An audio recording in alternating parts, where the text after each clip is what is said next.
Assalamualaikum warahmatullahi wabarakatuh. Halo teman-teman, kembali lagi di channel Teman Belajar. Nah, untuk video kali ini kita akan membahas materi lanjutan terkait dengan siklus akuntansi perusahaan jasa. Di video yang lalu kita telah membahas tahap pencatatan yaitu jurnal umum. Maka untuk video kali ini kita akan melanjutkannya dengan buku besar, kemudian tahap pengikhtisaran yaitu neraca saldo.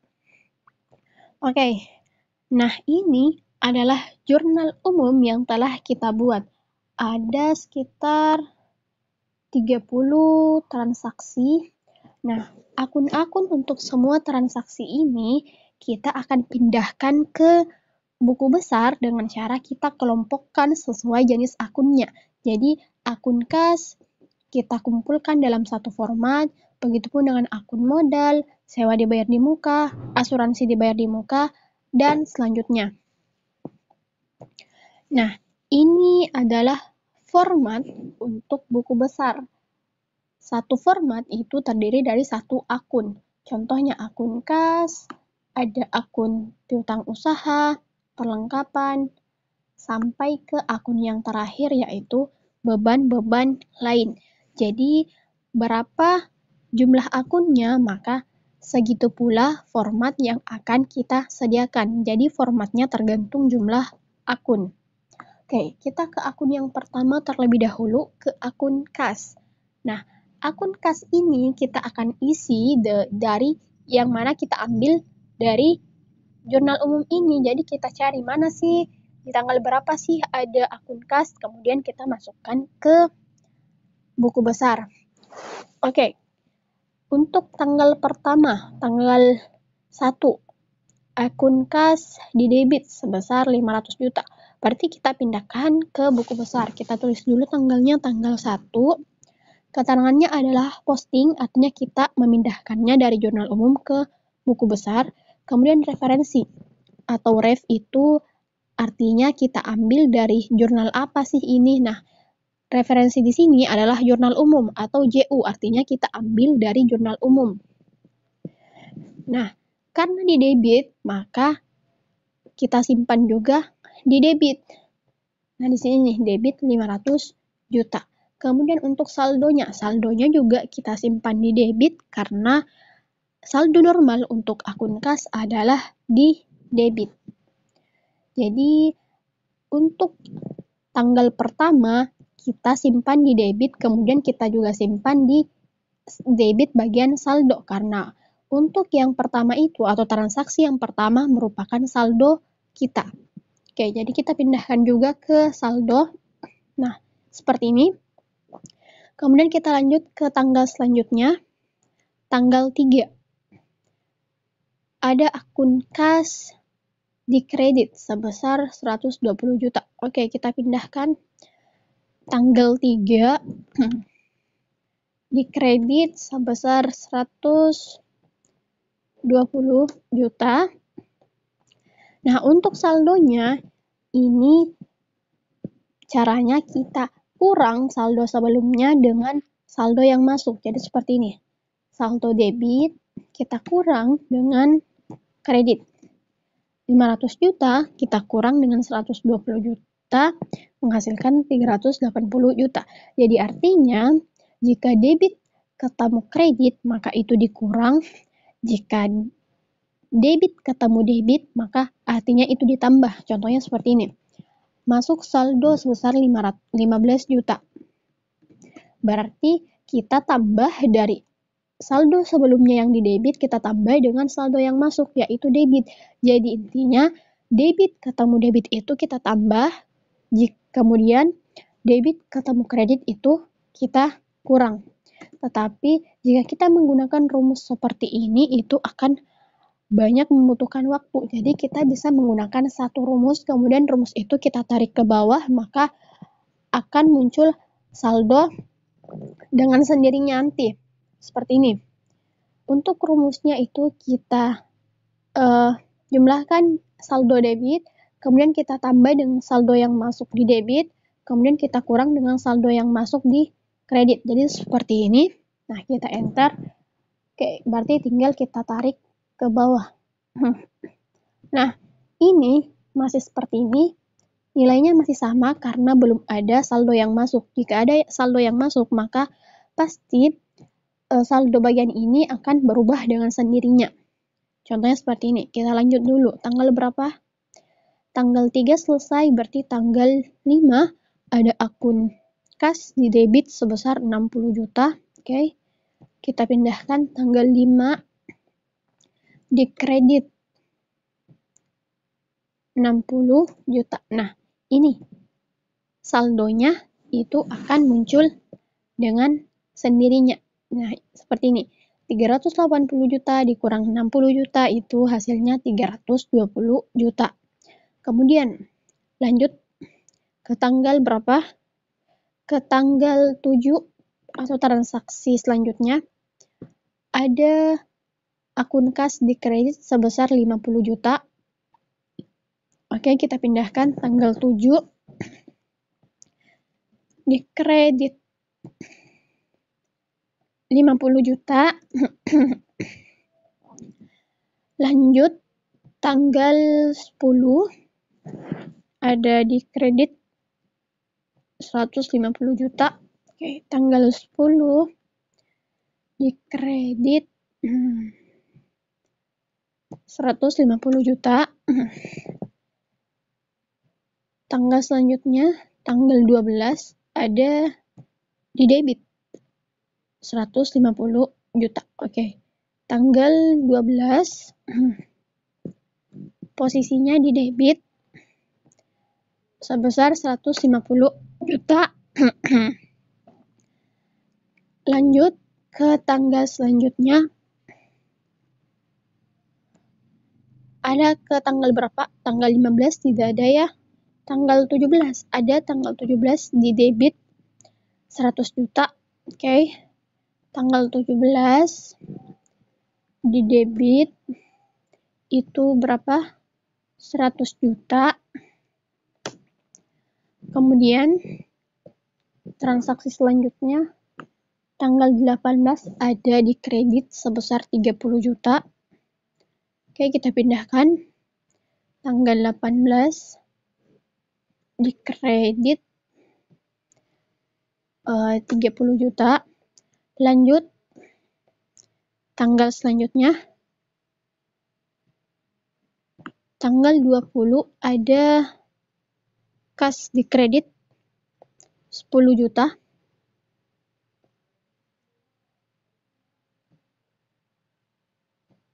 Oke, tanggal 20 ada di kredit 10 juta.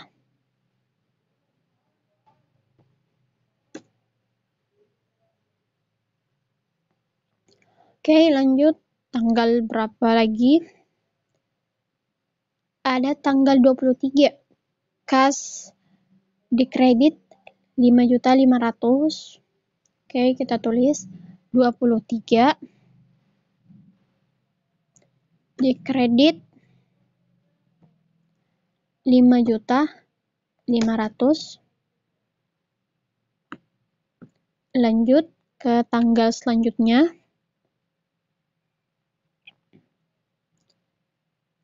Tanggal 25 ada kas sebesar 7 juta di kredit. Oke, kita pindahkan 25 kas di kredit sebesar 7 juta. Selanjutnya di tanggal berapa lagi? Tanggal 27 ada kas di debit sebesar 25 juta. Oke, kita pindahkan tanggal 27 di debit itu berapa? 25 juta. Kemudian tanggal 28 ada kas di kredit 3.500.000. Tanggal 28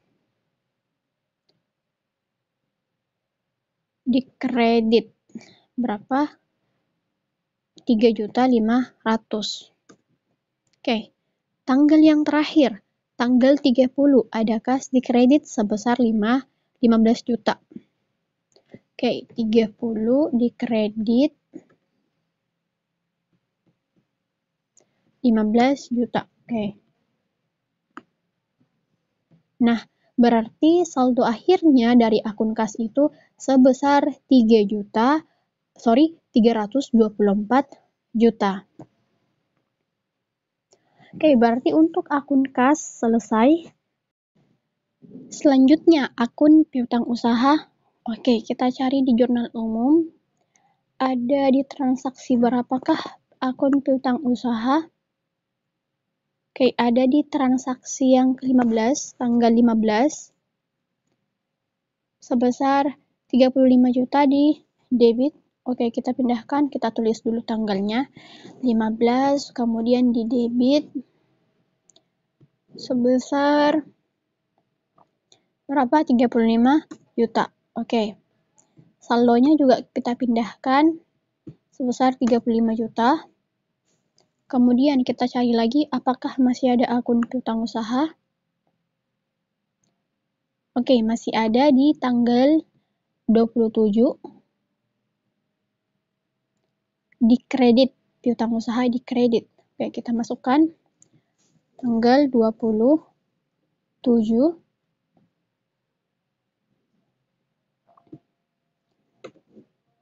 di kredit sebesar 25 juta. Oke, berarti saldo debit kita kurang dengan saldo kreditnya. Berarti untuk saldo akhir dari piutang usaha itu sebesar 10 juta. Karena tidak ada lagi akun piutang usaha, berarti kita lanjut ke akun selanjutnya, ke akun perlengkapan. Kita cari dulu akun perlengkapan itu ada di transaksi yang mana? Ada di transaksi yang tanggal 7.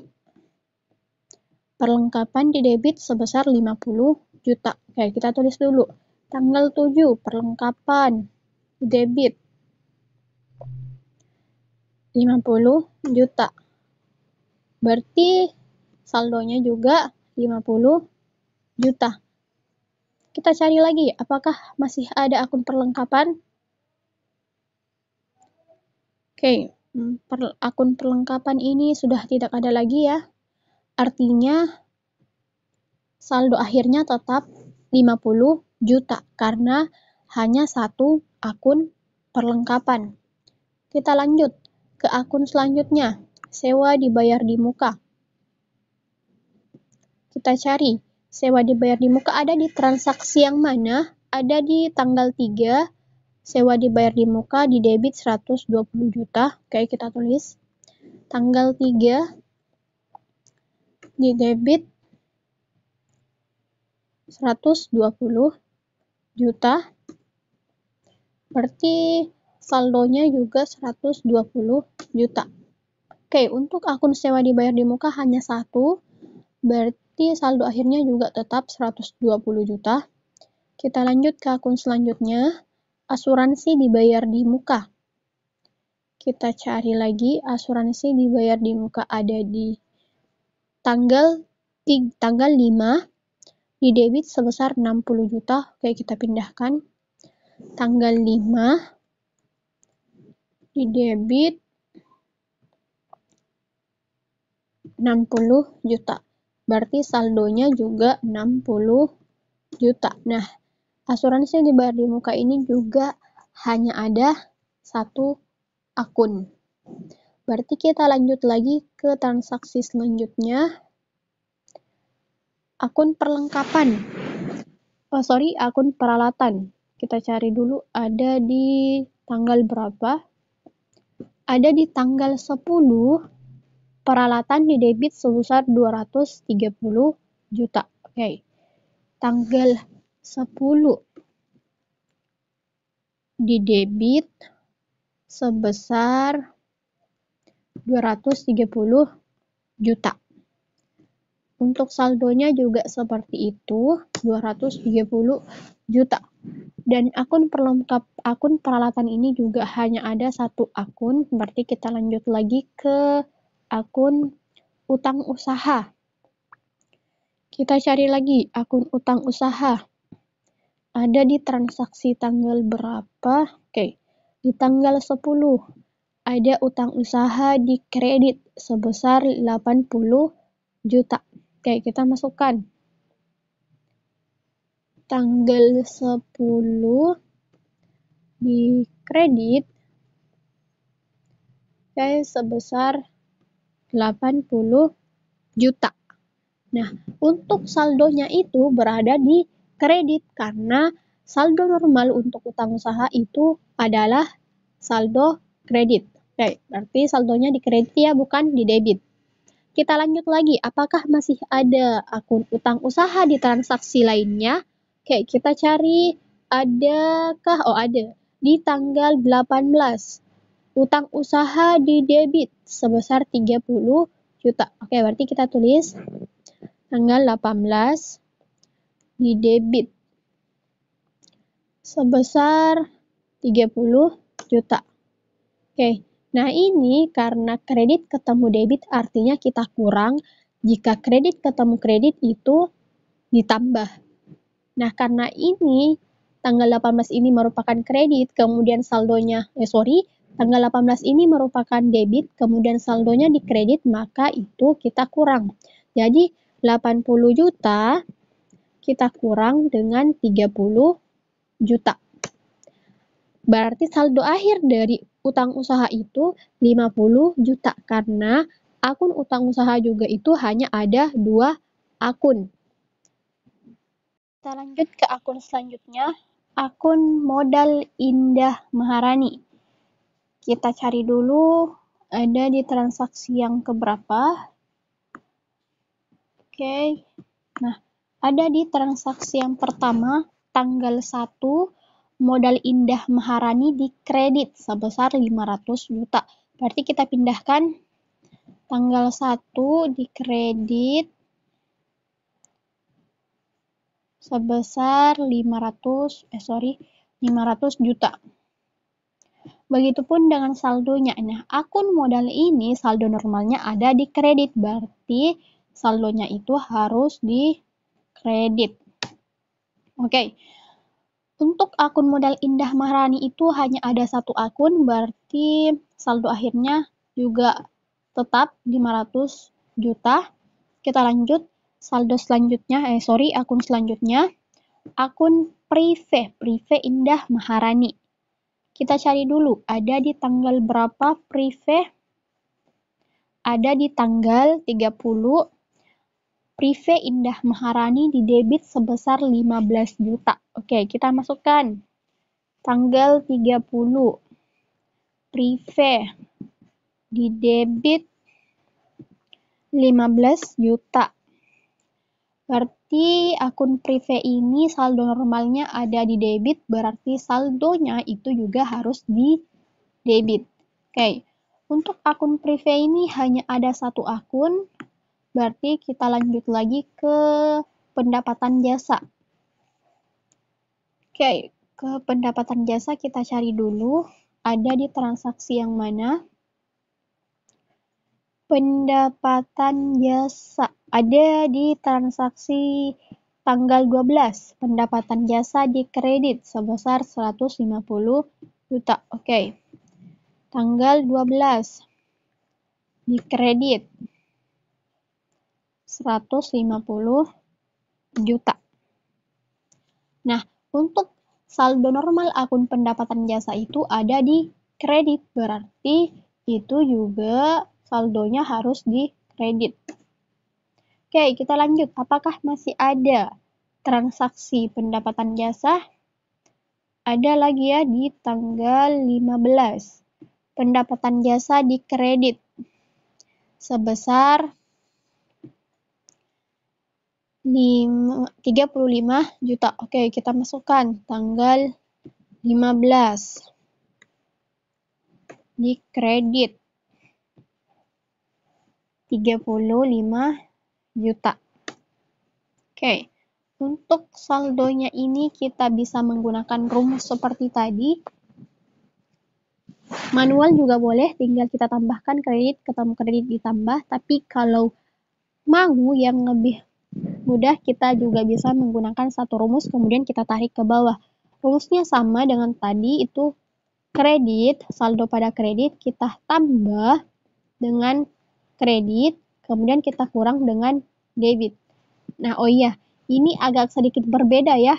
Tadi itu di debit, sekarang kredit. Berarti kita sesuaikan saja. Kalau kredit ketemu kredit itu ditambah, kalau kredit ketemu debit itu dikurang. Begitupun sebaliknya, debit ketemu debit itu kita tambah, debit ketemu kredit itu kita kurang. Oke, kita lanjut dulu. Tanggal selanjutnya, apakah masih ada akun pendapatan jasa? Masih ada ya di tanggal 17. 100 juta. Oke, kita tulis 17 di kredit sebesar 100 juta. Oke, berarti untuk saldo akhir pendapatan jasa adalah 285 juta. Kita lanjut lagi ke akun selanjutnya, akun beban gaji. Kita cari beban gaji ada di tanggal berapa? Ada di tanggal 20. Beban gaji di debit 10 juta. Oke, kita tulis. Tanggal 20. Beban gaji di debit 10 juta.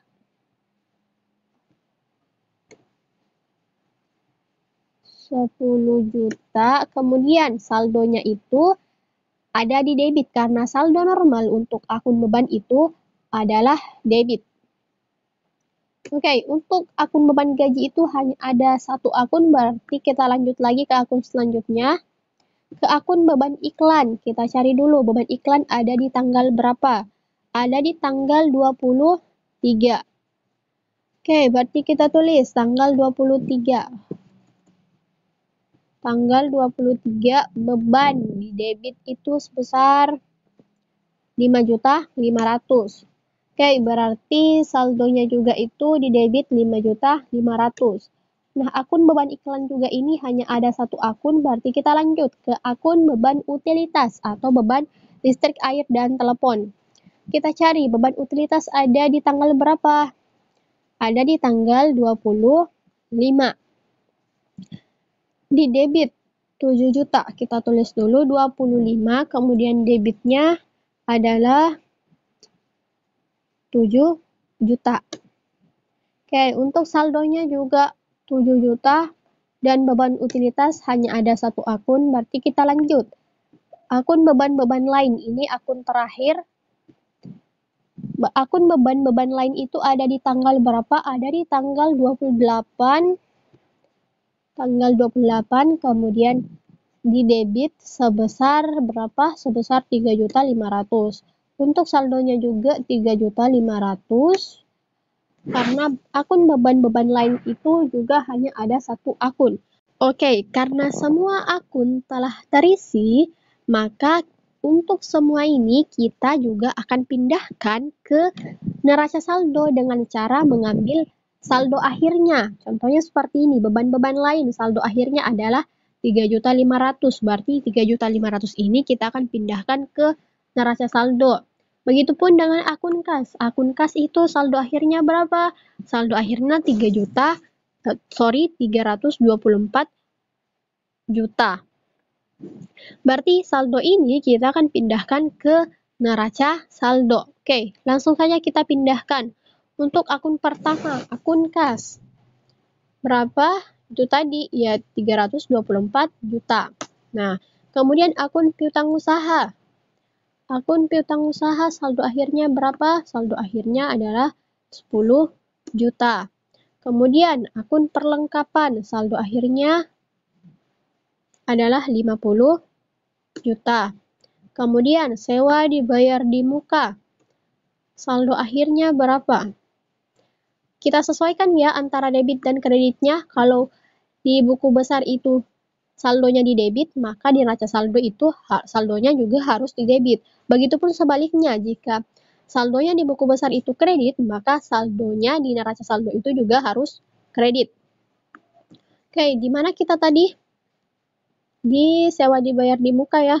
Sewa dibayar di muka, saldo akhirnya debit 120 juta. Oke, lanjut. Asuransi dibayar di muka.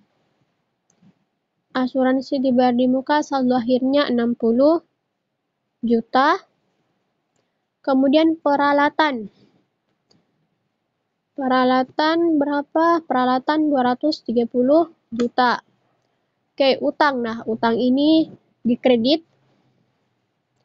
Utang usaha dikredit berapa saldo akhirnya? Utang usaha 50 juta. Kemudian modal juga ini ada dikredit. Berapa saldo akhirnya modal? 500 juta. Oke. Lanjut prive. Prive ini di debit. Saldonya 15 juta. Kemudian pendapatan jasa. Pendapatan jasa itu dikredit. Saldo akhirnya adalah 285 juta.